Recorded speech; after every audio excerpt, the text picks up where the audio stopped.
But yeah, I think like a round of introductions would be in order. So I can start off. Hi, I'm Eric, aka Dreamo. It's my gamer tag. That's quite a story, but we'll take that story another time. I've been around Rockstar for since the beginning, and right now my current discipline and position is co-founder, doing a lot of business dev and managing the operations side of things, which is having a blast doing that. Very very excited to be here, and to work on a game. That's like a dream for sure. And I'm gonna pass on the baton to Nick here. If you do a short introduction of yourself. Sure. I'm Nick, or Nightlake Nick. There's the tag there for you. I'm our design lead here for our game, and I'm just really glad that we're back here talking to people, and I can see there's like even a few more people showing up. So I'm just happy we get a chance to talk to you guys.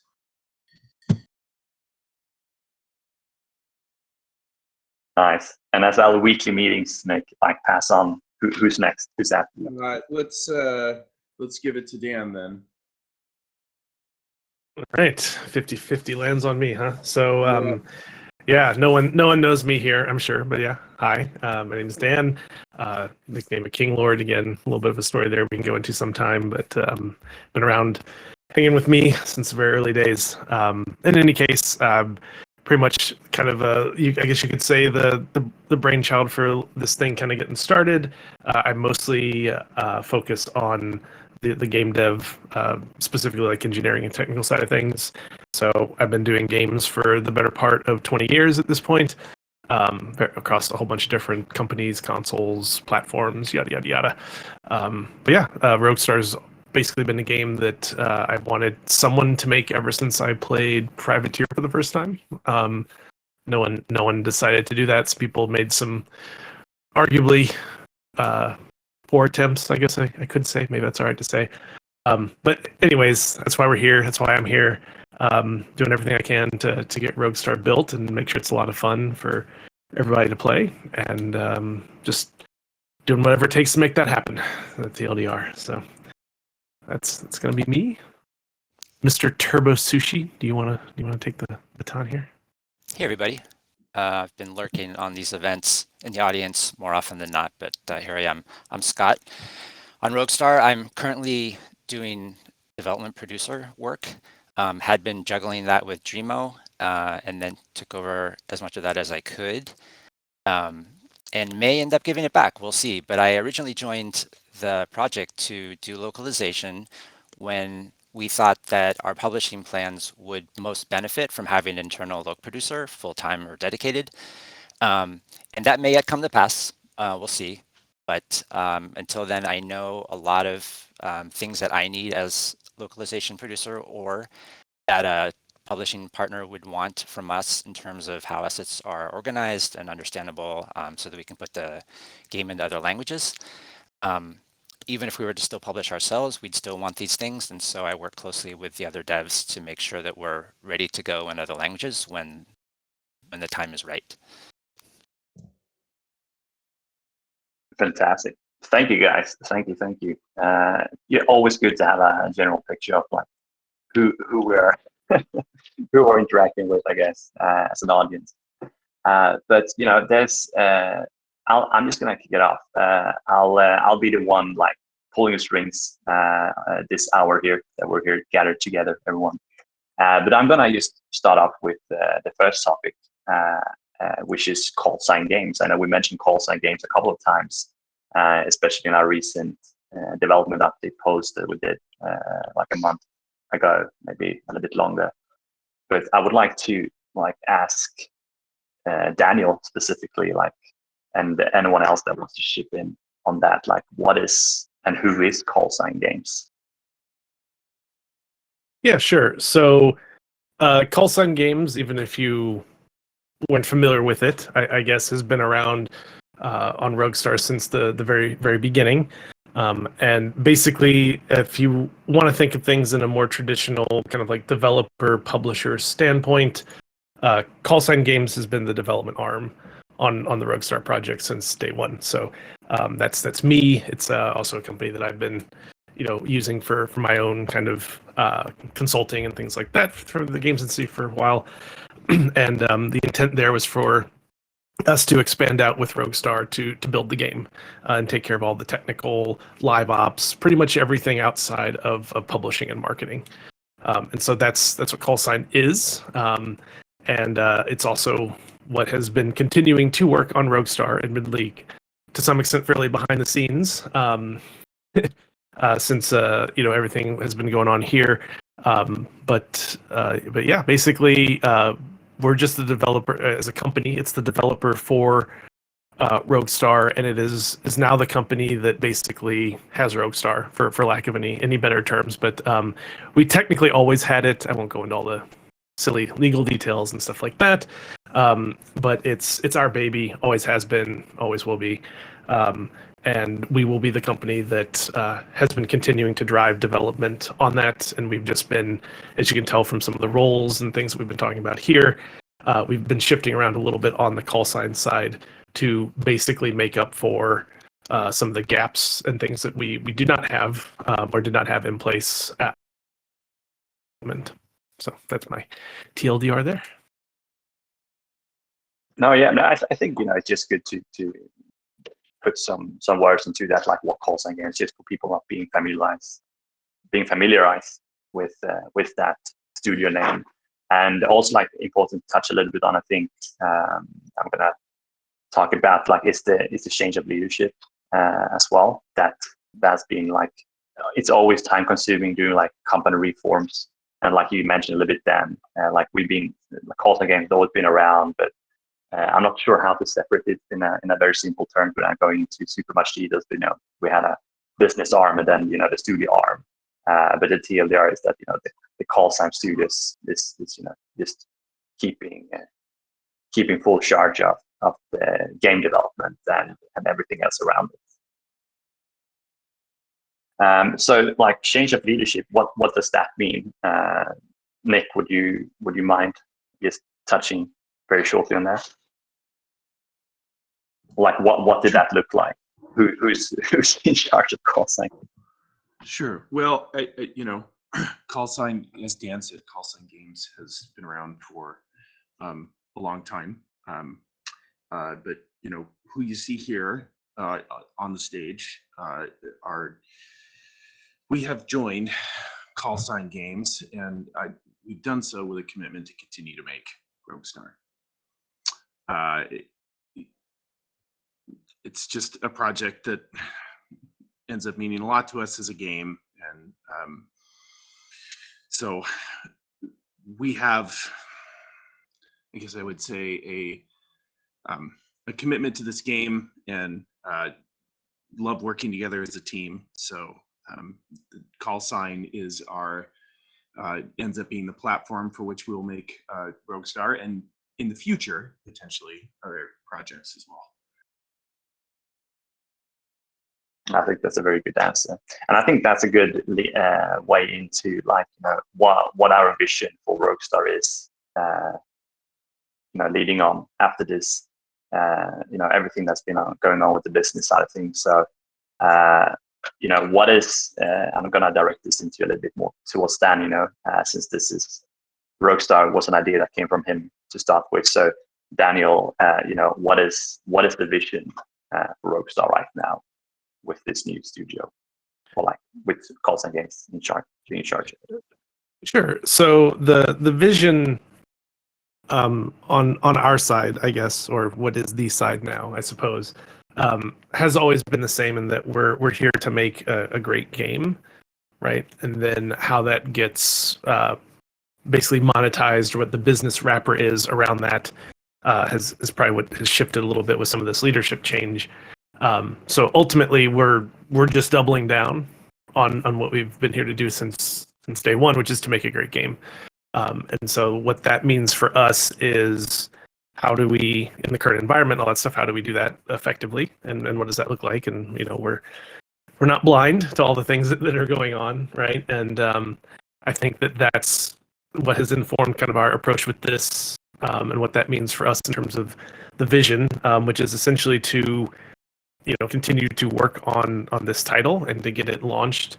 I think it has a little bit more of like an indie game or indie studio vibe to it, right? Because we're not not that we aren't having talks with other people at the moment, but at the same time, we're going to do whatever it takes to get this game out. And so that means we might have to take a little bit more of the indie route there. So not tons of marketing, not tons of PR type stuff.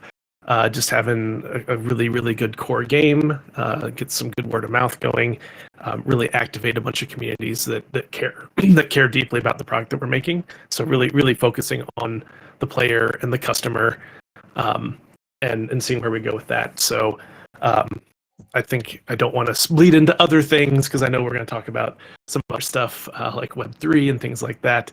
But ultimately, the vision is still to make the best sequel to like Privateer and Freelancer that anyone can make, and to really open that up to a wide audience through a bunch of cool things that we're trying to innovate on around like AI and user generated content.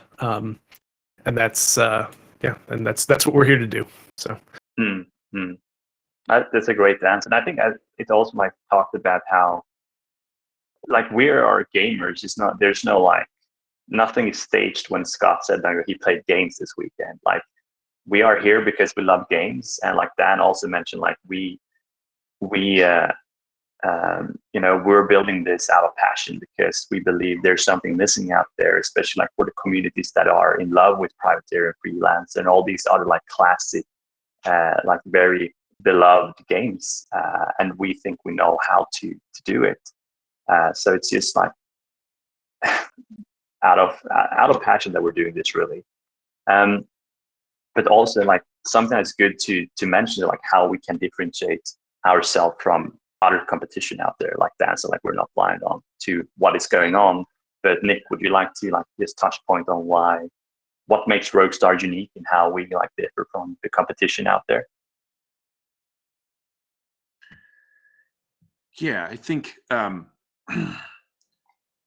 one thing to say is that we do have these core games in mind, like Privateer and some of the other old space sims like X-Wing TIE Fighter and even Freelancer, right? And we're have a specific target on updating those games as like a core experience. And Dan touched on it earlier, and there've been some attempts at that, and there's been some success, and maybe not as much success as people who love those games would like. And so if you love these old space flight sims, we have the experience and that's our target. And we're really excited to show you what we've been working on for that eventually. I think also Dan started to touch on it when, you were mentioning, some AI and user generated content. We are also creating a game that is very focused on players being able to be as much of a part of the game as they'd like to be in the long run. So there will be a wonderful game to play first, but we want players to have the opportunity to also participate in the game and creating the game. That is where game space in general is going. So I would also add that brief point too. If you're thinking about Roguestar, this is where we're headed. That's a great answer. Absolutely. And I know some like when we talk about Roguestar, we also like to we like to draw inspiration from these already successful games, and we understand that the communities in them, since we play those games, we played Privateer and maybe Everspace and all that stuff. We also see maybe where they missed the mark, and we want to feel that way. We think hey, we want these games to be successful, so we want to like to fill those gaps with Roguestar and enhance that player experience. So yeah, well said there, Nick. All right, so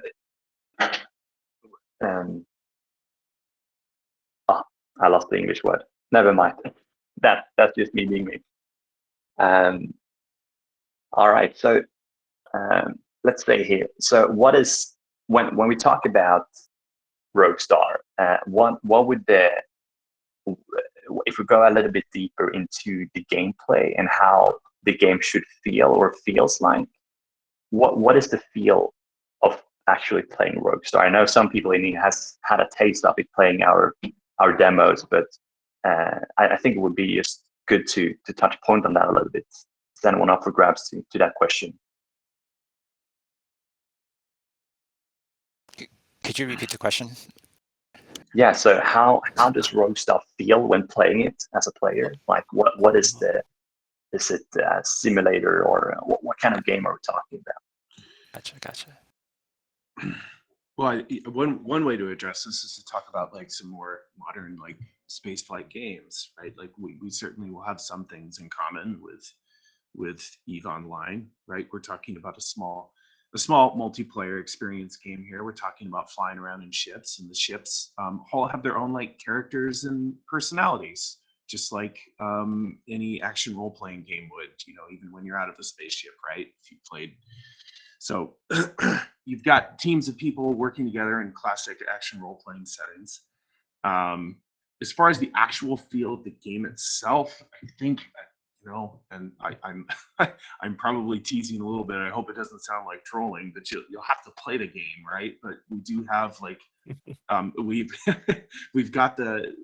definitely have all the space sim capabilities and management tools for people who want that, but we're not totally lost on the fact that having some arcadey fun flying around in these ships can be fun too. So I think we've got a good mix of those things as well. The additional point to say is that you don't spend the entirety of Roguestar in your spaceship. You also can get out of your spaceship and explore planets, biomes, which if you've been around in our community before, you even went to a couple of the AMAs where I talked about a couple of the different biomes, or maybe not. But there'll be information forthcoming on that in the future too. So you could, if we wanted to relate that to a modern game, and I wouldn't say that our play feel is the same as it, but No Man's Sky does that, right? You're in the ship, you're out of the ship, and you get to explore and work together with friends, team of players in either circumstance.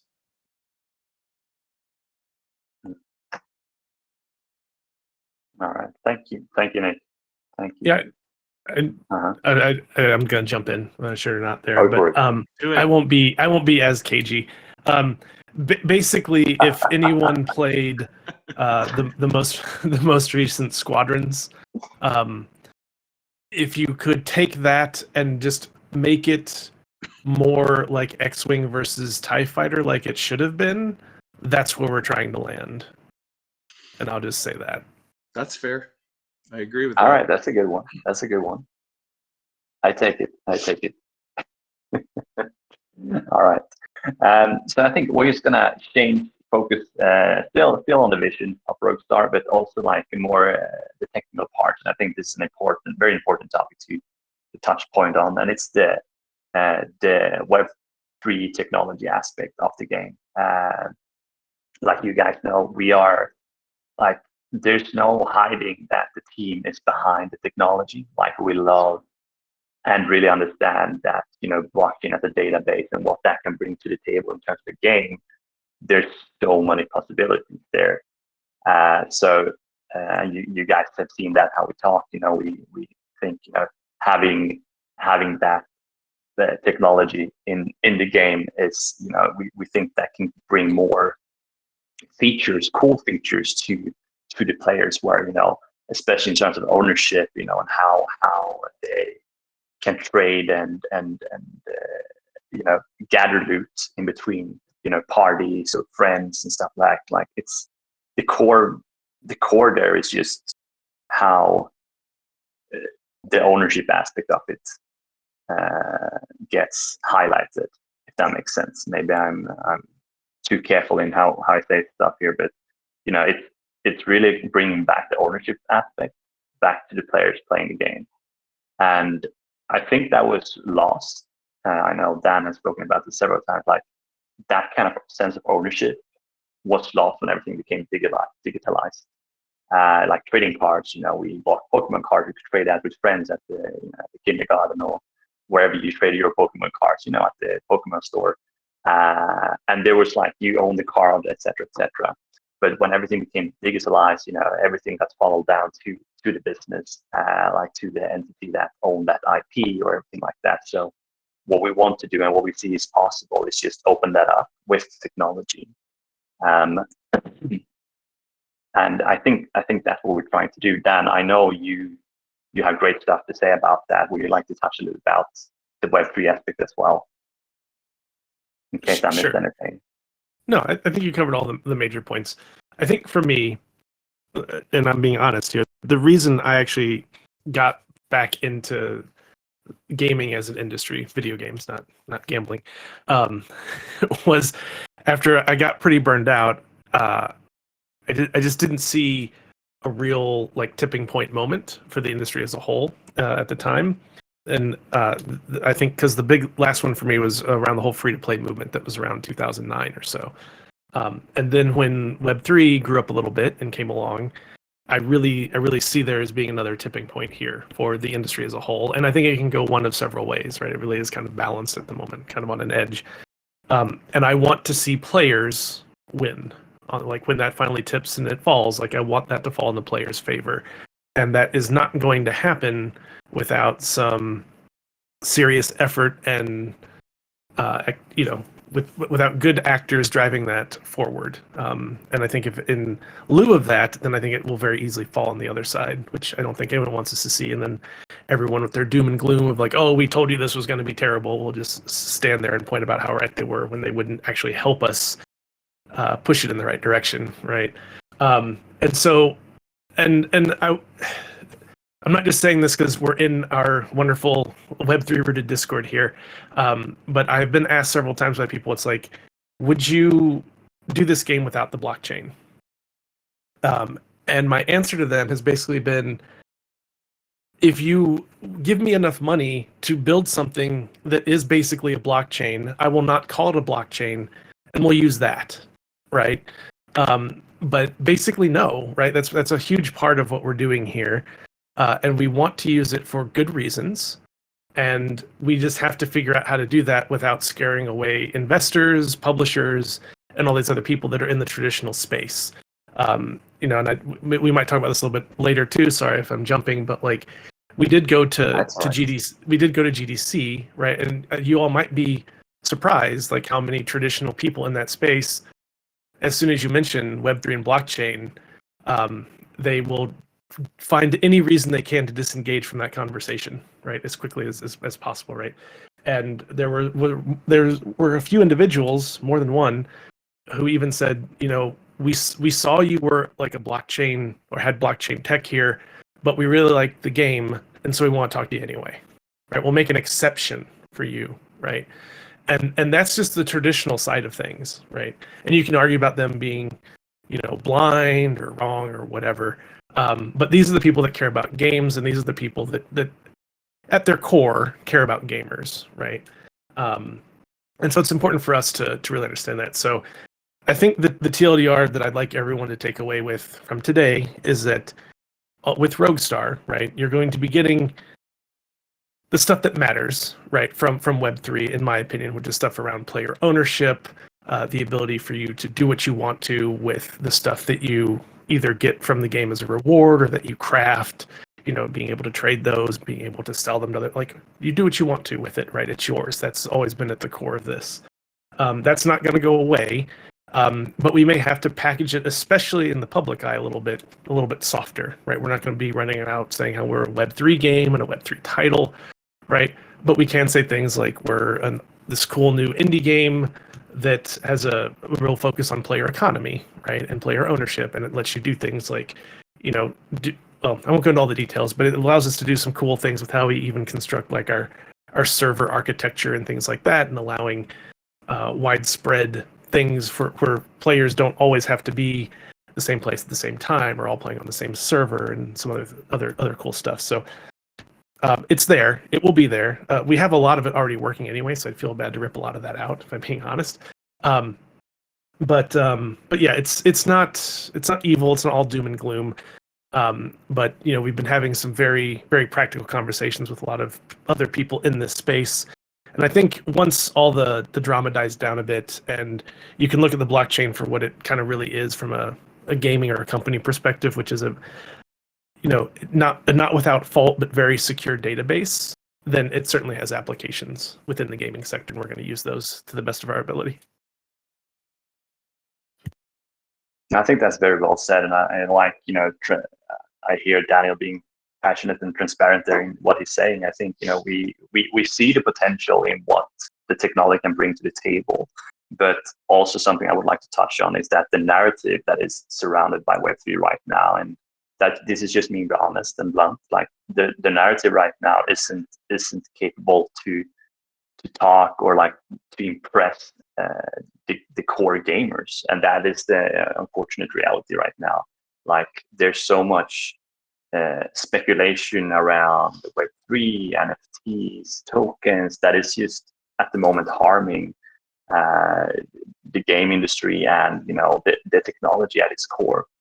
So I think moving forward, this is going back to Daniel, like we won't announce or market that we're a Web3 game, that we're doing this, but we also won't hide that the tech is in the background. Like if someone asks you like, hey, what's under the hood, of course we can talk about it, but a core gamer doesn't care about what's under the hood. They care about the game experience, and that's what we've always been about. So we've never been, and I know like I've seen this trend in different discords and game communities that are very Web3 heavy, that they say that they are more on the speculative side of things. They're very good at marketing, but very little development. And we've always been different there. Like we did things the wrong way, you could say, in some people's eyes. We developed a prototype. We developed demos that shows that we can do stuff, but marketing was never our stronger side, because in our eyes, development and the game itself is what's going to carry the community. Like you guys are here hopefully because you are anticipating a good game, you're going to have fun with it, not because some token is going to moon or an event is going to moon. Like we are not doing that. I'm very sorry, or not sorry, but we're here to make a good game. That's what we are, and we've seen, if people like it, people like it. So I think I touched a little bit there, like what is the future of Web3 in Roguestar? Like I said, we are toning down on how we talk about things there, especially Web3 and the marketing side of it.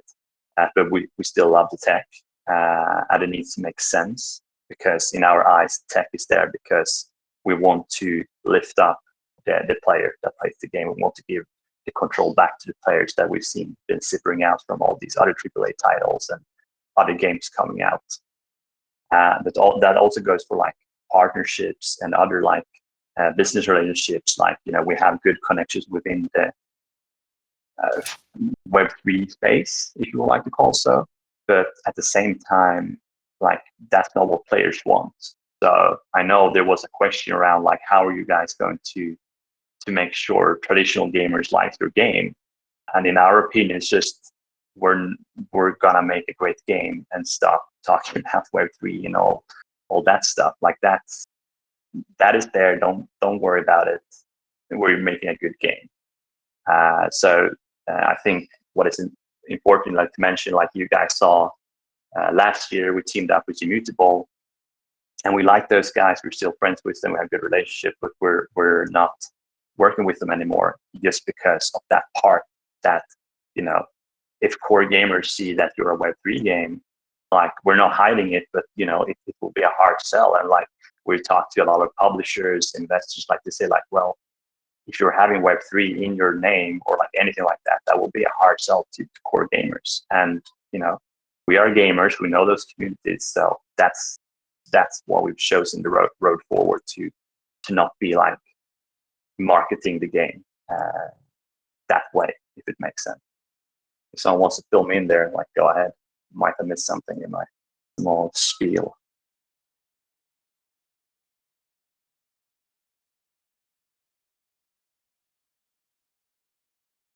Or does that make sense? I'm looking at I mean, the sum up would my colleagues here.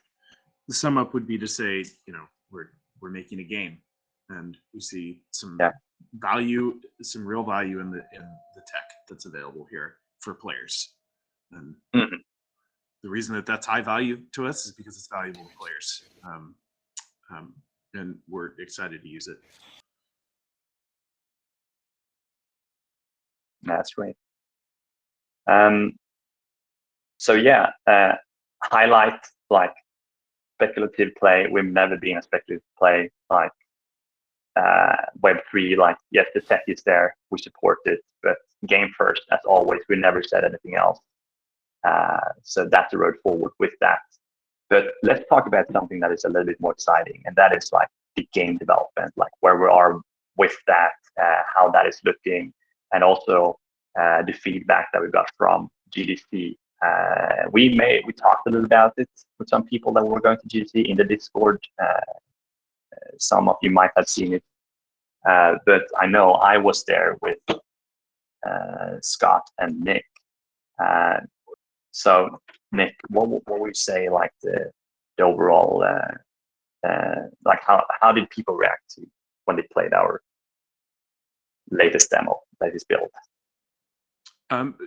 Well, they do genuinely enjoy the experience. It feels like an actual game, and that's I'm particular because being a designer here, is it a game? Is it a demo? It's really more of a demo, but I do think it did a decent job of showcasing a couple of things. What that said, like, it's great that got people excited. And what we're working on is an even more an even better representation or gameplay example, vertical slice of what we want Roguestar to be like in the long run. So that's from Dan. If you were in the chat at the beginning when we were talking about our weekends, Dan said he was working on some engineering for our sandbox, and I've been working on documents around designing chips and some story and narrative stuff as well. Quite a bit of that this weekend. Then that's where we're headed. We're focused on making the game even better. I'll add something too. So Yes. I was there at some of the meetings. I think we had to split up at some point to even get all the meetings done. But so the response was positive, and we got responses from, tough to categorize, but let's say 3 types of people, or in my head, there are 3 buckets. One is the players. We were at parties you could go to, and there were games available to play. It was like the good old days of E3 floor time, where you just stand in line and get to play a thing that's not out yet. And those people were pumped. Like, they're like, whoa, it's an action RPG that reminds me of the old Star Wars games, and look at me, pew pew. And it feels good. And people were making requests for the ships that were available of, I want the nimble one, or I want the heavier one. And so that's as affirming as we've gotten from the community, you folks, when we've let you play it so far, but it was a much more recent build. And so it felt great to hear that they're pumped. And then other folks who tried it were potential investors, potential publishers. And it was also positive. They were impressed by the feel, that we know what we wanted to build and by when and how, and that we wanted them to help us accelerate what we're doing. And to speak to Randy Marsh's question here in chat, I guess I'm not supposed to just answer them all in text, right? Is to actually, as part of the marketing plan, do go back to carving out time from development to communicate more with the community, as we haven't done. And maybe that should just be its own topic here. But it was positive. That unfortunately, the way the world works is not that they write a check to you as soon as you have positive feedback at GDC. There are other people competing for that money and publisher headspace. And so it's a lot of follow-up and see what works for who at what timing and in what way. But we cleared the first hoop, or the second hoop maybe, that so many games don't. They saw that we're professional. They saw that we've gotten to where we are. Also, thank you to the community for giving us the feedback you've given us when we've allowed you to give it to us so that we could come this far. That's been really great. So GDC was good, and it was necessary. And we won. We just have to now win the next stage too, and that next stage is defined differently for each potential business partner that we follow up with. Yeah, there's always like a lot of milestones. So I don't want to say battles, like a lot of battles you have to win, but there's a lot of milestones and things you need to clear before getting to the next stage and so on. And it's a marathon, and I think that GDC was a very good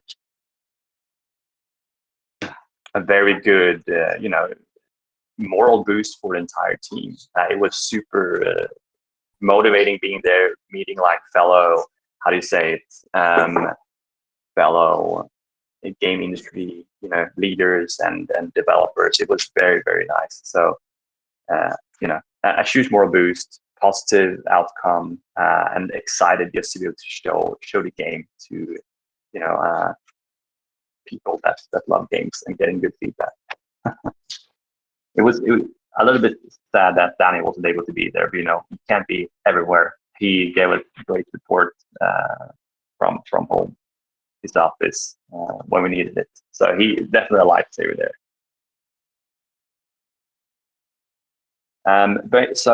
I know we talked a little bit about development. Danny mentioned something called Sandbox. So what is the next?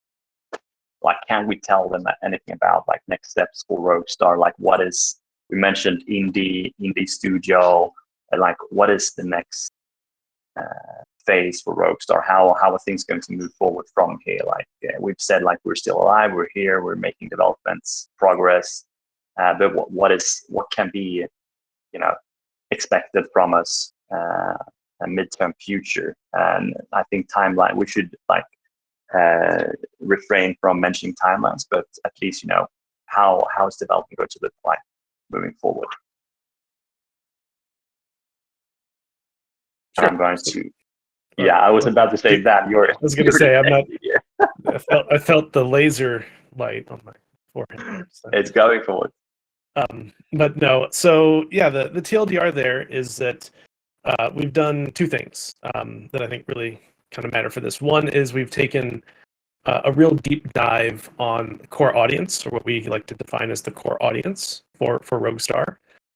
So we have a good idea of who they are, who they aren't, and all that fun stuff. And we might share that, or happy to have a talk on that. I think most of the people in this server, certainly anyone who's in this chat right now, I'm pretty confident in saying they will be part of that core audience. But now that we really have that, we're going to be focusing our development specifically on that group to start. And so that means that what you see coming out of us and what we release in terms of trailers, demos, vertical slices, all that stuff should be resonating and hitting 100% or 110% in my opinion, if we do that job right. If it doesn't, I really hope we get people in here to let us know, because that's the part of it, right? We really need to stick the landing on this one as good as we can, because that's what's going to be to move us forward, right? Anything that we put out at this point, we want it to be of good enough quality to them that they turn into a champion. They move from player to champion. They tell other people, like really get kind of a groundswell going. And so I think what that means is that there's a little bit of a shift from quantity over to quality, right? And so just to set some expectations, the next thing you see from us, be it a video or even a playable, there might be some things that aren't in there that were in some things previously. That's okay. It's not like those are lost. But I'm really going to be taking a harder kind of guideline in terms of what we put out there to the public and what that looks like, and certainly what it feels like. And so the first thing that we're doing, just to give you a bit of a sneak peek on that side of things, is really trying to do something doesn't feel like a guided tutorial demo, right? Roadstar it's not meant to be played that way. It's meant to be open world, cool little action RPG in space and on planets and all that fun stuff. And so that's one of the things we're going to be targeting in a big way with this new build, is that we're taking off those training wheels. Obviously, we'll still have some stuff in there, maybe to teach people, maybe not. I'm not sure. But you're going to jump in and be able to really like get your first taste of kind of exploring a little bit and getting into some lore and things that will make Roguestar feel like Roguestar. And I really hope everyone will appreciate the modifications and things that we're going to be doing to the flight control mechanics and things like the HUD. So nothing too super specific there, but hopefully you have some idea of kind of what we're working on now and what that looks like. I won't mention timelines, but we're working on it now. Don't want to keep on working on it forever. And then we've got a lot of stuff obviously in the pipe. At some point, and this is one thing I can promise because I'm a huge fan of this.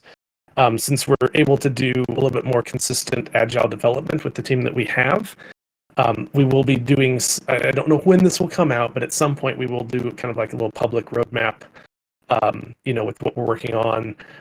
Probably again, won't necessarily have timelines, but you'll get a good feel for kind of the pace that we go through things, because you'll be able to see, what we wrap up on that timeline board. Even if it means we don't have a release, you're like, okay, cool, yeah, you guys knocked out the stuff around targeting last week. That's cool, right?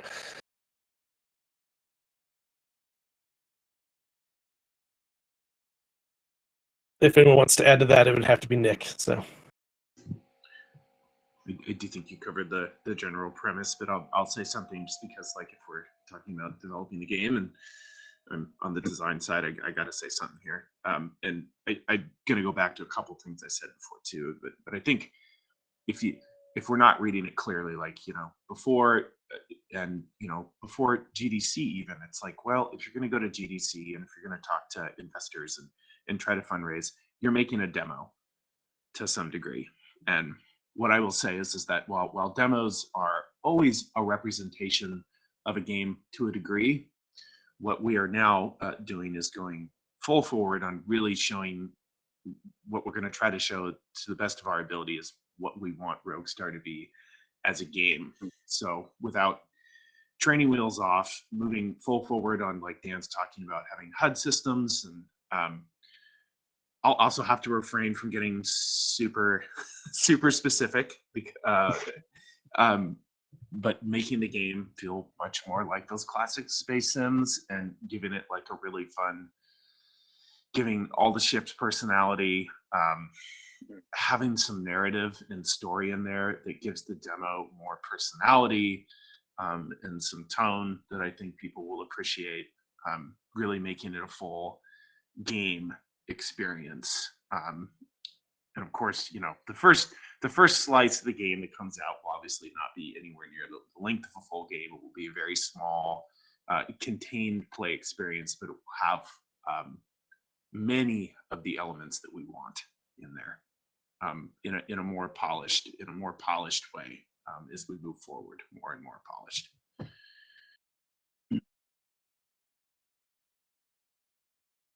Yeah. Maybe we could add something here. So the question that came out a couple of minutes ago, we should probably get in before the end of the meeting. Yeah, so I think by now we've all read it. Yes, it feels abandoned, and no argument on that characterization. One outcome of the shift in leadership was a loss of our community manager. And with the loss of that community manager came a loss of marketing focus, I suppose, if we put community in that category. And I think this is part of our answer that you've heard just now from Nick and Dan about developing the game for the rest of the year going forward. That it's always been our plan, and I think we did show it in 2022. I don't know if everyone caught it, but that we were in an iterate, release, feedback loop. We call it the double helix, but yeah. And we want to get back to that, but we do need to find a sustainable way of doing it and not suddenly do a lot and then disappear, and then so it's the how part of your question is the hard part for us, but the wanting to do it and recognizing where it is right now, we're on the same page with you. And I'll say one thing that might get me in trouble later, but that's fine. But the other thing is that I was also it was one of those things where it's like as soon as one thing wraps up, another thing starts. And so I was really focused on making sure we could, put our best foot forward for GDC, because I knew that was could be very pivotal basically for us. But after that, and I've said it then, and I'll say it now again in front of you wonderful group of people, where now that there isn't like this next immediate deadline right in front of my face, I do want to commit to taking a little bit of time out of my schedule to do something for the community. I don't know if that is going to be in terms of just like some updates. It's like on in the Discord or on a blog or a little vlog or whatever that might be. But just to make sure that we don't go into tumbleweed mode again. We don't need to do that. I can certainly carve out a little bit of my time, certainly, like a couple hours a month at least, to make sure that you guys have a good idea of what's going on, and that that yes, we are still here and we're still working on Rogue Star. We didn't disappear, didn't get hit by a bus, anything like that. So. Yeah, the Thank number God of for that. things that contributed to the absence, I think, it was kind of overwhelming at some point. It's needing to get ready for these events, to have a demo, to shore up where our roles are after the leadership change, changed socials. We are in the middle of it, but usually companies only do like one of these things every couple of years, and we did everything in 6 months. So it's hard on us too. But thank you for your patience. Please stick around. Absolutely. I think so.